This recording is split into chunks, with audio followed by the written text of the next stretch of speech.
Okay. Welcome back, everyone. Thank you for tuning back in. We're going to go right back into Man's Search for Meaning by Viktor Frankl. I believe we're at part 3 of part 1. It's one long thing, so just having to chop this up into bite-sized pieces for you guys. But we're going to right back into it and see what we can figure out or see what we can learn. Earlier, I mentioned art. Is there such a thing in a concentration camp? It rather depends on what one chooses to call art. A kind of cabaret was improvised from time to time. A hut was cleared temporarily. A few wooden benches were pushed or nailed together, and a program was drawn up. In the evening, those who had fairly good positions in camp, the capos and the workers who did not have to leave camp on distant marches, assembled there. They came to have a few laughs or perhaps cry a little. Anyway, to forget. There were songs, poems, jokes, some with underlying satire regarding the camp. All were meant to help us forget, and they did help. The gatherings were so effective that a few ordinary prisoners went to see the cabaret in spite of their fatigue, even though they missed their daily portion of food by going. During the half-hour lunch interval when soup, which the contractors paid for and for which they did not spend much, was laid out at our work site, we were allowed to assemble in an unfinished engine room. On entering, everyone got a ladleful of watery soup. While we sipped it greedily, a prisoner climbed onto a tub and sang Italian arias. We enjoyed the songs, and he was guaranteed a double helping of soup, straight from the bottom, that meant with peas. Rewards were given in a camp not only for the entertainment, but also for applause. I, for example, could have found protection, how lucky I was never in need of it, from the camp's most dreaded capo, who for more than one good reason was known as the murderous capo. This is how it happened. One evening, I had the great honor of being invited again to the room where the spiritualistic seance had been taken place. There were gathered the same intimate friends of the chief doctor, and most illegally the warrant officer from the sanitation squad was again present. The murderous capo entered the room by chance, and he was asked to recite one of his poems, which had become famous or infamous in camp. He did not need to be asked twice, and quickly produced a kind of diary from which he began to read samples of his art. I bit my lips till they hurt in order to keep from laughing at one of his poems, and very likely that saved my life. Since I was also generous with my applause, my life might have been saved even had I been detailed to his working party, to which I had previously been assigned for one day, a day that was quite enough for me. It was useful, anyway, to be known to the murderous capo from a favorable angle, so I applauded as hard as I could. Generally speaking, of course, any pursuit of art in camp was somewhat grotesque. I would say that the real impression made by anything connected with art arose only from the ghost-like contrast between the performance and the background of desolate camp life. I shall never forget how I awoke from the deep sleep of exhaustion on my second night in Auschwitz, roused by music. The senior warden of the hut had some kind of celebration in his room, which was near the entrance of the hut. Tipsy voices bawled some hackneyed tunes. Suddenly there was a silence, and into the night a violin sang a desperately sad tango, an unusual tune not spoiled by frequent playing. The violin wept, and a part of me wept with it, for on that same day someone had a 24th birthday. That someone lay in another part of the Auschwitz camp, possibly only a few hundred or 1,000 yards away, and yet completely out of reach. That someone was my wife. To discover that there was any semblance of art in a concentration camp must be surprise enough for an outsider, but he may even be more astonished to hear that one could find a sense of humor there as well. Of course, only the faint trace of one, and then only for a few seconds or minutes.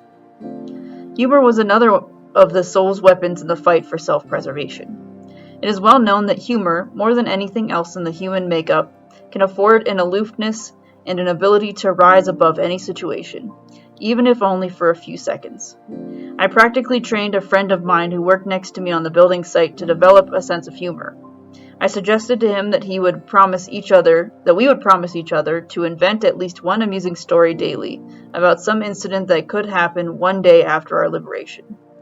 He was a surgeon and had been an assistant on the staff of a large hospital. So I once tried to get him to smile by describing to him how he would be unable to lose the habits of camp life when he returned to his former work. On the building site, especially when the supervisor made his tour of inspection, the foreman encouraged us to work faster by shouting, "Action, action." I told my friend, "One day you will be back in the operating room performing a big abdominal operation." Suddenly an orderly will rush in announcing the arrival of the senior surgeon by shouting, "Action, action." Sometimes the other men invented amusing dreams about the future, such as forecasting that during a future dinner engagement they might forget themselves when the soup was served and beg the hostess to ladle it from the bottom. The attempt to develop a sense of humor and to see things in a humorous light is some kind of trick learned while mastering the art of living. Yet it is impossible to practice the art of living even in a concentration camp, although suffering is omnipresent.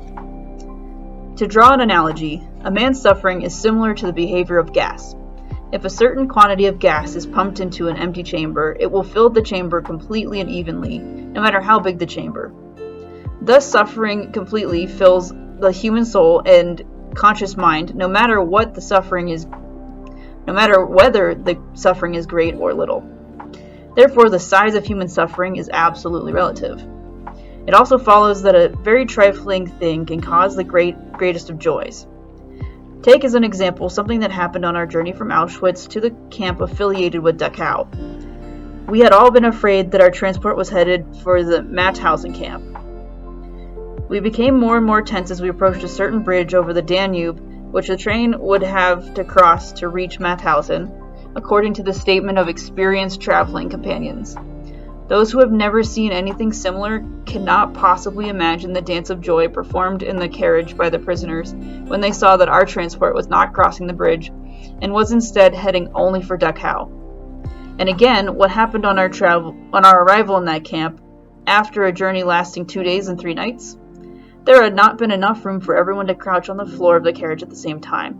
The majority of us had to stand all the way, while a few took turns at squatting on the scanty straw, which was soaked with human urine.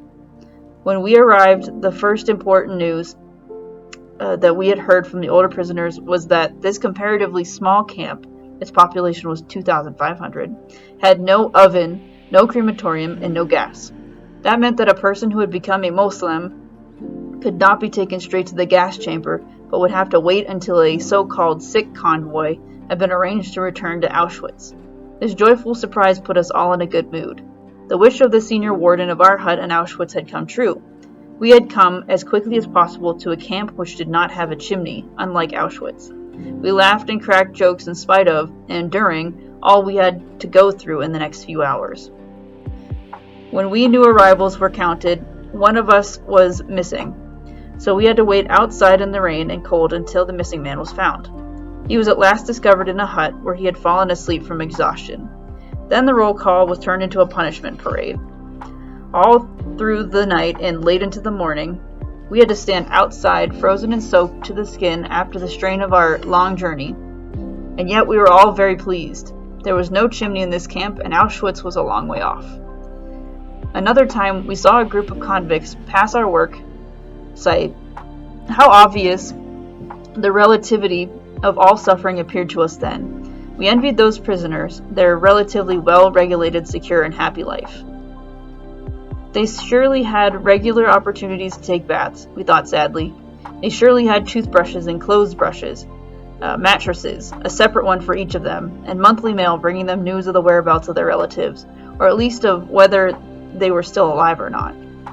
We had lost all of that a long time ago. And how we envied those of us who had the opportunity to get into a factory and work in a sheltered room. It was everyone's wish to have such a life-saving piece of luck. The scale of relative luck extends even further, even among those detachments outside the camp, in one of which I was a member. There were some units which were considered worse than others. One could envy a man who did not have to wade in deep muddy clay on a steep slope emptying the tubs of a small field railway for 12 hours daily.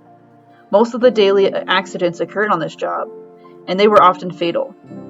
In other work parties, the foreman maintained an apparently local tradition of dealing out numerous blows, which made us talk of the relative luck of not being under their command, or perhaps of being under it only temporarily. Once by an unlucky chance, I got into such a group.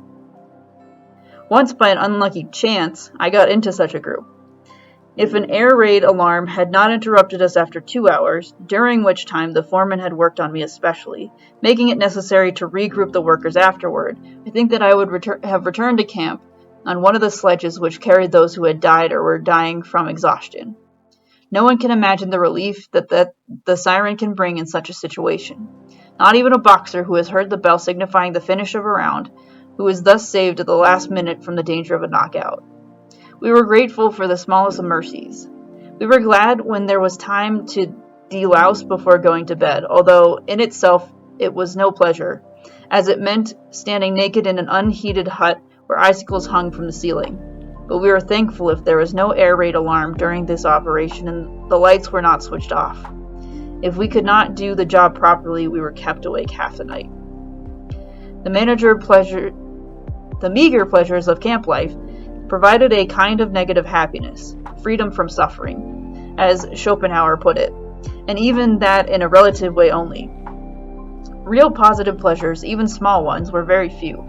I remember drawing up a kind of balance sheet of pleasures one day and finding that in many past weeks I had experienced only 2 pleasurable moments. One occurred when, on returning from work, I was admitted to the cookhouse after a long wait and was assigned to the line filing up to the prisoner cook, F. He stood behind one of the huge pans and ladled soup into the bowls which were held out to him by the prisoners, who hurriedly filed past.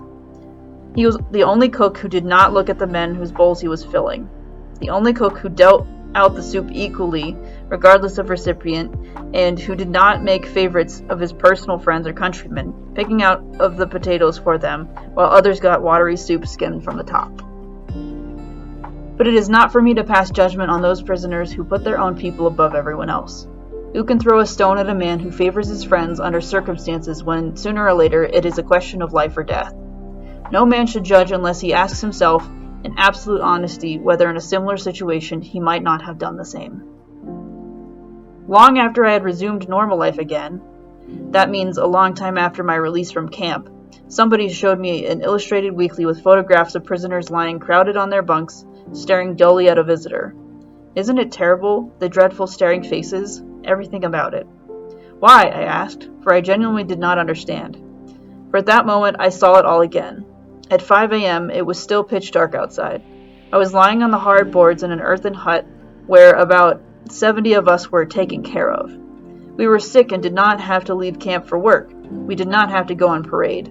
We could lie all day in our little corner in the hut and doze and wait for the daily distribution of bread, which of course was reduced for the sick, and for the daily helping of soup, watered down and also decreased in quantity. But how content we were, happy in spite of everything. While we cowered against each other to avoid any unnecessary loss of warmth, and were too lazy and disinterested to move a finger unnecessarily, we heard shrill whistles and shouts from the square where the night shift had just returned and was assembling for roll call. The door was flung open, and the snowstorm blew it into our hut. An exhausted comrade, covered with snow, stumbled inside to sit down for a few minutes, but the senior warden turned him out again. It was strictly forbidden to admit a stranger to a hut while a checkup on the men was in progress. How sorry I was for that fellow, and how glad not to be in his skin at that moment, but instead to be sick and able to doze on in the sick quarters. What a lifesaver it was to have 2 days there, and perhaps even 2 extra days after those.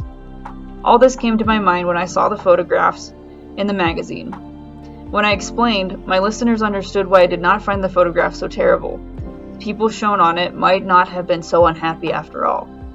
On my 4th day in the sick quarters, I had just been detailed to the night shift when the chief doctor rushed in and asked me to volunteer for medical duties in another camp containing typhus patients.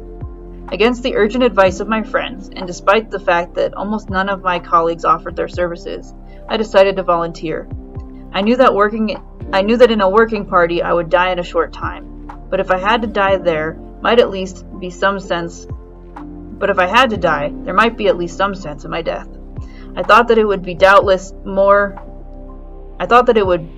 be more to the purpose to try and help my comrades as a doctor than to vegetate or finally lose my life as the unproductive laborer that I was then.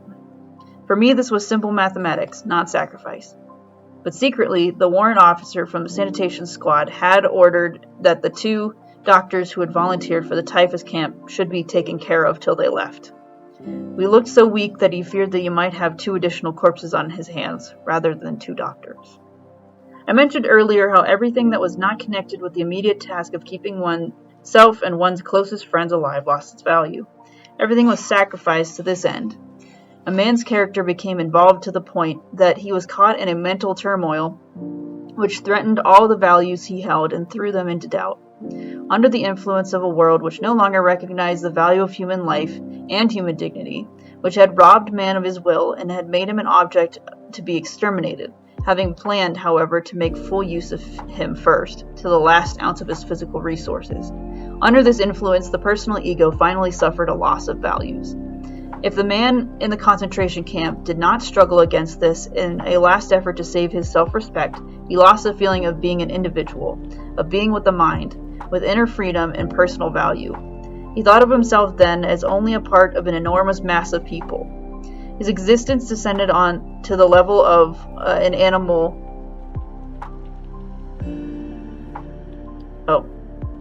His existence descended to the level of animal life. The men were herded, sometimes to one place, then to another, sometimes driven together, then apart, like a flock of sheep without a thought or a will of their own. A small but dangerous pack watched them from all sides, well versed in methods of torture and sadism. They drove the herd incessantly, backwards and forwards, with shouts, kicks, and blows, and we, the sheep, thought of 2 things only: how to evade the bad dogs and how to get a little food. Just like sheep that crowd timidly into the center of a herd, each of us tried to get into the middle of our formations. That gave one a better chance of avoiding the blows of the guards who were marching on either side into the front and rear of our column. The central position had the added advantage of affording protection against the bitter winds. It was, therefore, in an attempt to save one's own skin that one literally tried to submerge into the crowd. This was done automatically in the formations, but at other times it was a very conscious effort on our part, in conformity with one of the camp's most imperative laws of self-preservation: do not be conspicuous. We tried at all times to avoid attracting the attention of the SS. There were times, of course, when it was possible and even necessary to keep away from the crowd. It is well known that in an enforced community life, in which attention is paid to everyone, in which attention is paid to everything one does at all times, may result in an irresistible urge to get away, at least for a short while. The prisoner craved to be alone with himself and his thoughts. He yearned for privacy and for solitude. After my transportation to a so-called rest camp, I had the rare fortune to find solitude for about 5 minutes at a time.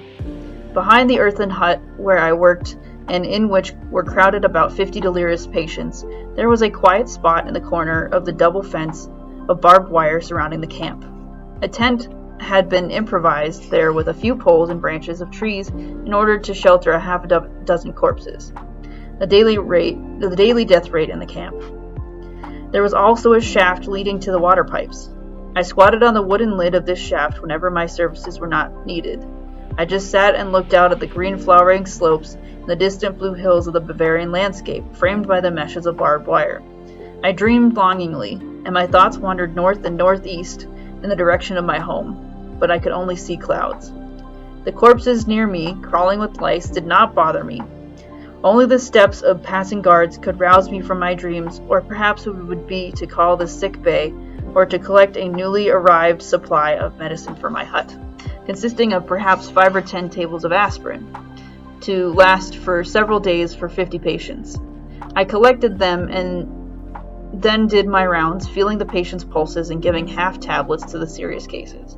But the desperately ill received no medicine. It would not have helped, and besides, it would have deprived those for whom there was still some hope. For light cases I had nothing, except perhaps a word of encouragement. In this day I dragged myself from patient to patient, though I myself was weak and exhausted from a serious attack of typhus. Then I went back to my lonely place on the wood cover of the water shaft. This shaft, incidentally, once saved the lives of 3 fellow prisoners. Shortly before liberation, mass transports were organized to go to Dachau, and these 3 prisoners wisely tried to avoid the trip. They climbed down the shaft and hid there from the guards. I calmly sat on the lid, looking innocent and playing a childish game of throwing pebbles at the barbed wire. On spotting me, the guard hesitated for a moment, but then passed on. Soon I could tell 3 men below that the worst danger was over. Okay, now we're going to stop.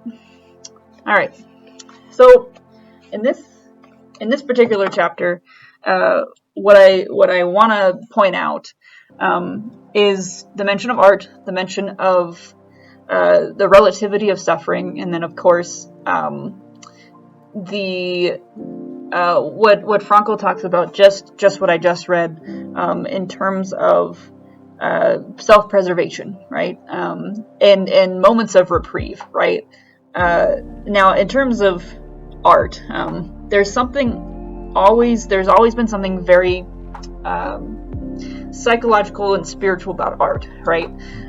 It's not just, somebody scribbled a stick figure onto a canvas, and said, here, it's art.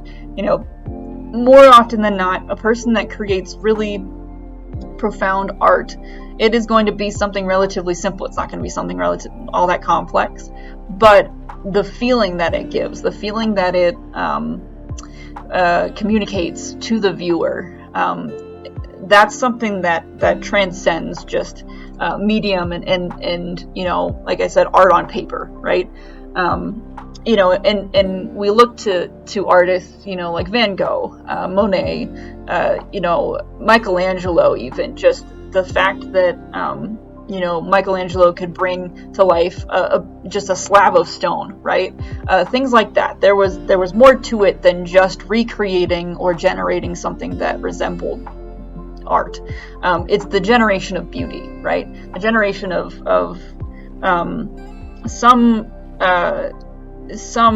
goodness that connects humans to each other, right?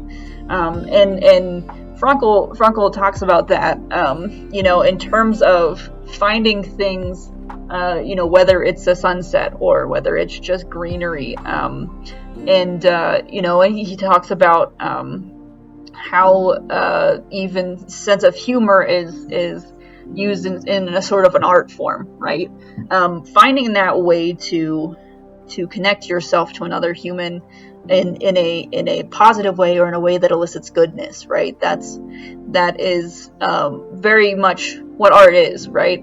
And it's a particular reason why a lot of times in cases where someone is struggling with a depression of some sort, or anxiety, anything like that, art is something that is somewhat restorative, right? It's something that repairs the emotionality. It repairs that feeling of having a lack of connection with other people. Art, even if you create it and don't expect to give it to anyone, it produces that sense of purpose, almost a sense of meaning, in that you can successfully generate something that expresses you in ways that are outside of words, outside of the ability to use words, right? And particularly within suffering, right? Going a little bit deeper than depression, right? We're talking about this condition within concentration camp, right?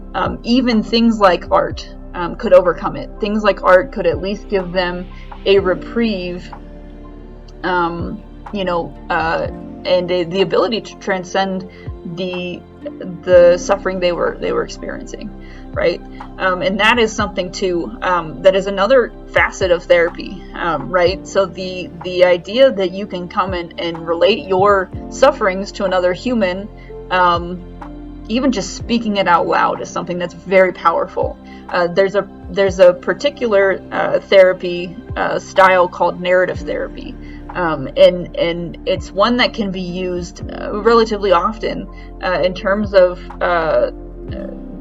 basically just cataloging or narrating, right, the things that you've been through, right, and it's used in various ways, right. I think the most narrative therapy thing about narrative therapy is when it's used in terms of narrating your life story, right? Tell me about who you are, kind of almost like a biography, right? Or an autobiography style of speaking about your life and what you've been through. And like I said, not only does it grant power to the speaker over the things that they have experienced, but it also gives the therapist an idea of what particular, how that person was impacted by events in their life, right? Like, what events do you talk about? What things do you feel really speak to who you are, right? Did I mention in my narrative about myself, did I mention an experience with a family member as a kid, versus an experience I had, learning how to do the job that I have now, right? Which of those stories, and maybe I mentioned both, but which of those stories did I give more time to, right? Those will tell me, the therapist, what you, the client, feel are the most important things about you, right? And so things like that, like it's a very even outside of narrative therapy, just like I said, just talking about therapy or just talking about what you've been through, talking about your emotions, that can be as powerful as anything. It can often be more powerful than medication. And that's another reason why our goal as therapists is to really encourage that, hey, like, you may not know how to put your feelings into words, but give it a shot anyway, right? We'll figure it out, right? You don't have to be right about it the first time you tell me. You don't have to be right about it at any point, right? The purpose is to get this outside of you, right? To grant power to you over the emotions that you have, over the things that you're going through, over what you're suffering from right now, right? And Frankl really points at that, in noting that they use things like humor, right? They use things like the cabaret that he mentioned, right? Little parties of festivals and things like that, right? Within the little huts that they had, things like that, to just grant even a chunk of time, right? A small amount of time a day where they weren't solely focused on what they were going through, right? To ease the suffering, right? And that can be just as useful, on, let's say, the prisoner side of things, right? You're trying to get through your day. But also, and God only knows if the SS did this intentionally, but even even within the idea of trying to keep their workers, their prisoners, able to work for them as long as possible, giving that little blip of time to them and allowing them even just a little bit of enjoyment, also probably or possibly was used as a management technique too. It's the same concept of a lunch break, right? If you're working a 9 to 5 and you don't have a lunch break, you're gonna burn out way faster, right? And of course the SS probably didn't care as much about the prisoners burning out, because they just would kill them and then move on. But it would have been somewhat beneficial for them to not have to, spend as much time working on working on a prisoner who was, slowly burning out, if they could manage themselves, right? And so, that's a good point. That's a good thing to point out here, because again, it's something that every human is capable of doing, and it's also something that is natural for every human to want to do. Especially today, we see a lot in the younger generations that it's sort of I forget what they call it, but it's essentially sort of a dark humor, right?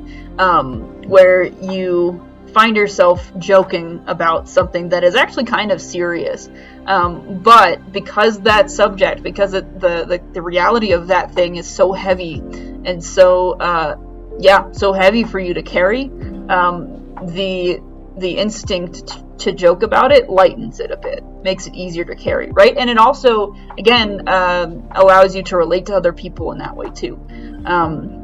I personally have never, condemned that kind of humor. It maybe can get somewhat disrespectful, but for the most part, it's actually from a psychological standpoint, it's your body trying to help. It's your brain trying to normalize what's going on, and and also relate to other people by use of humor, right? Making it something that doesn't feel so heavy, right? And so that's a really good point, a really good facet of suffering that Frankl points out, right? And then segueing that into the next thing that I want to talk about is the relativity of suffering, right? And it's something that I think I say this so often that I might as well get it tattooed on my forehead, but suffering is not something that is comparable to itself, right? Meaning that, I could be going through something. Maybe I have cancer, or maybe I have some, terminal illness, right? That I'm suffering from. And you walk up to me, and you're starting to talk about how you broke your leg and you're going to be on crutches for a number of weeks and whatever. I think it's a unfortunate instinct in our society right now for there to be an assumption that, well, that person with the broken leg doesn't have any room to complain because at least he doesn't have cancer, right? It's something that happens so often. It happens with injury, it happens with illness, it happens with grief. There's this almost competition for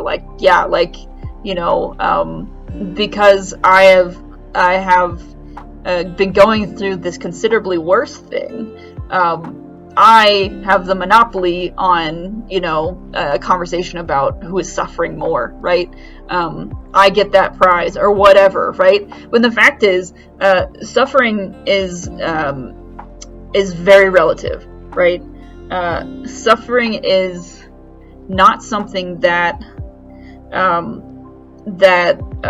qualifies a person to be able to feel or not feel what they feel, right? And it doesn't make one person or another more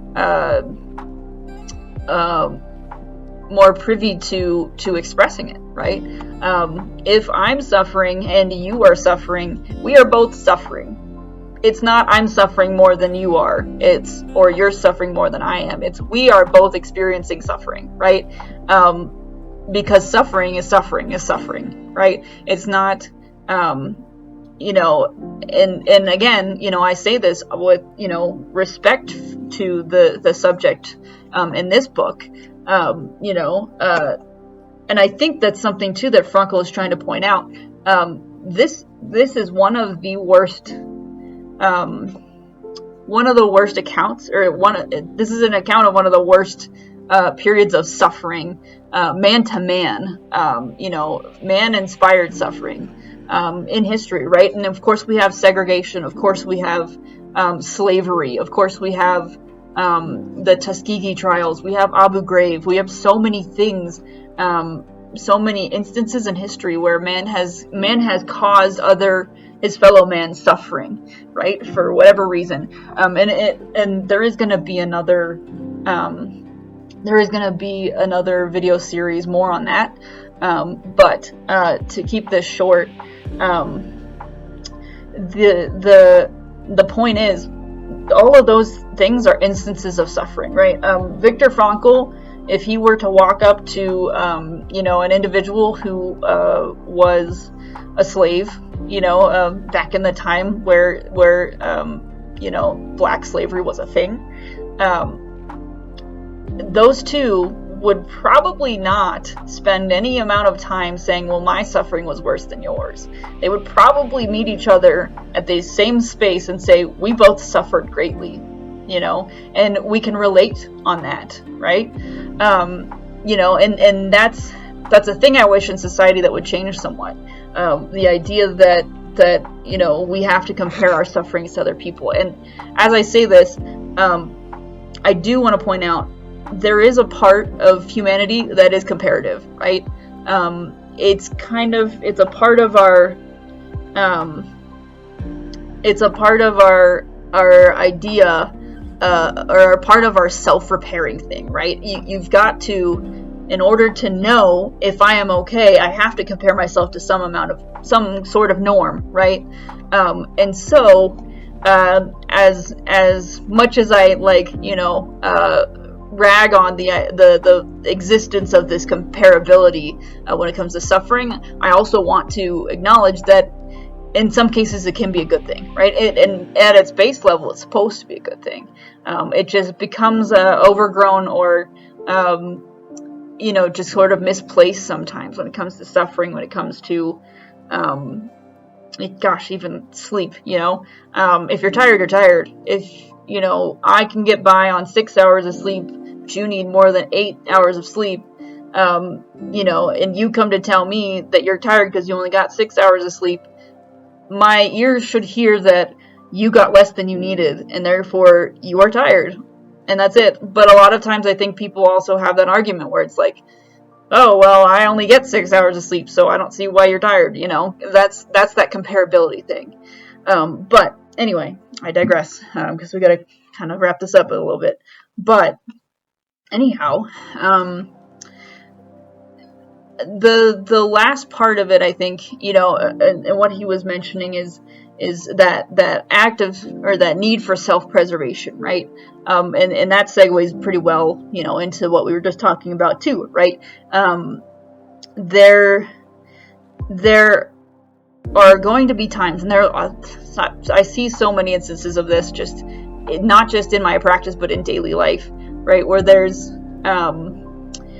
a situation where somebody judges somebody else for how they're dealing with their particular suffering, right? One good example, I think a lot is the judgment that the people who suffer from substance abuse get from the outside community, right? There's a lot of judgment about drug addicts, right? There's a lot of judgment about people who have chosen those things to help heal themselves, right? When the point is, the truth of the matter is, it's not that they just woke up one day and said, you know what, this thing is going to eventually kill me, so I'm going to do that thing. No, the fact is, every person who has ever picked up an illegal substance of any kind, right, alcohol, drugs, whatever, and has decided to use it, has made it a habit because it heals something in them, or it solves a problem that they have tried to solve and weren't able to prior to, right? And that's something that is so incredibly human, that the judgment they get is unfortunate, right? And it's one of my favorite quotes in this book, actually, and I'll read it again because it's, let's see if I can find it, and I don't quite recall where it was, but it was at the end of, he says, no man should judge unless he asks himself in absolute honesty whether in a similar situation he might not have done the same. And I think that's an incredibly important mentality for us as humans to really work on and grow in, right? Develop in a positive way, because it's so true, right? It's it's honestly, and Frankel points this out, I think, in terms of his choices, right? His decision to volunteer to be in a work camp or a working site, right? Most people would have judged that and said, that's dumb, why would you do that? But relative to his life, he knew he needed it, right? And he even points out, I don't know if I'm going to die here or not, but if I am, I would rather die going out doing things that are meaningful, right? I'd rather die in a camp where I'm helping people than just aimlessly building these railroad tracks or whatever they have us doing here, right? And so that is, again, a similar mentality, right? Especially, within people who make decisions that, towards an illegal substance, or even right on down to, everyday little things like, a person deciding to, not hold a door open for somebody, right? We can assume that they just don't have any regard for other people, and maybe that's true. Or we can assume that there was something that person needed to resolve, right? And they chose to not hold the door open because of that, right? Maybe they were late for work. Maybe they were, or maybe they, needed to get back to work on their lunch break, or, maybe they were just busy thinking about other things that they have to take care of in their day, right? Things like that. And I think, it's interesting too that Frankel points out just how specifically this condition or this experience of suffering brought that the occurrence of humans judging each other to a greater light, right? And it's something I'll get into in a little bit, I think, in maybe in the next couple of parts or sections here. But really and truly, what suffering does is suffering brings a person emotionally, mentally, spiritually to a kind of blank slate, like a ground zero sort of thing. Because when you're suffering, right, you don't have the things that you're not in an ideal situation, right? You don't have the normal things that the average person has to distract from parts of you or your existence that would cause you suffering, right? It's the homelessness or poverty versus, having a house, right? When you are in the comfort of your home, you got running water, you got all the things that you need, you are operating at a assisted good, right? There are the goodness in you. It's not that you're not a good person, but things that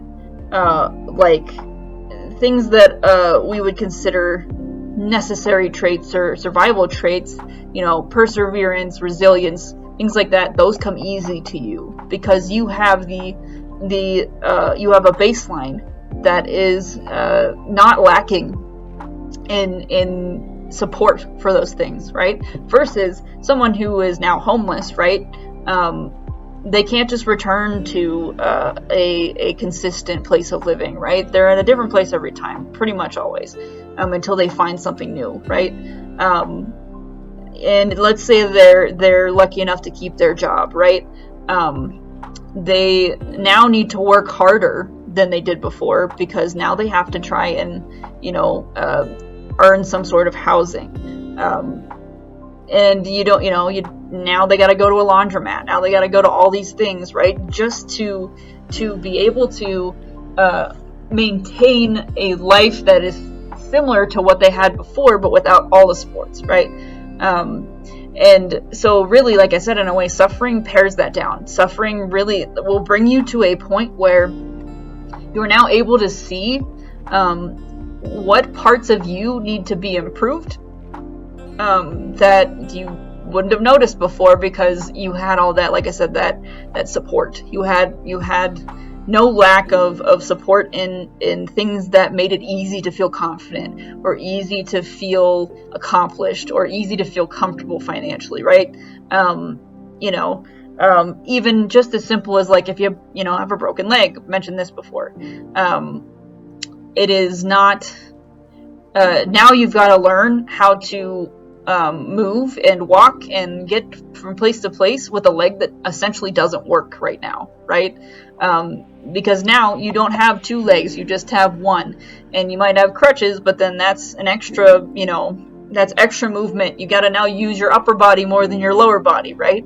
And as we'll get into a little bit more in the future sessions, but there's always going to be a way in which, or a reason for which suffering, right? Like, let's even say in the point of the broken leg, right, will improve you. And like I said, if you're starting to walk on crutches, your upper body is going to be nice and muscular, right? Because now you got to learn to use other senses, you got to use other movements, you got to use other parts of you that are used less often, right?